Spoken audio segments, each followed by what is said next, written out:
सोमनाथाय नमः। ॐ मल्लिकार्जुनाय नमः। ॐ महाकालेश्वराय नमः। ॐ ओंकारेश्वराय नमः। ॐ वैद्यनाथाय नमः। ॐ भीमशंकराय नमः। ॐ रामेश्वराय नमः। ॐ नागेश्वराय नमः।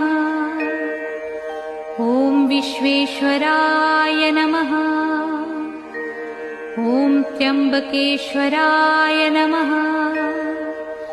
ॐ केदारेश्वराय नमः। ॐ भस्मेश्वराय नमः।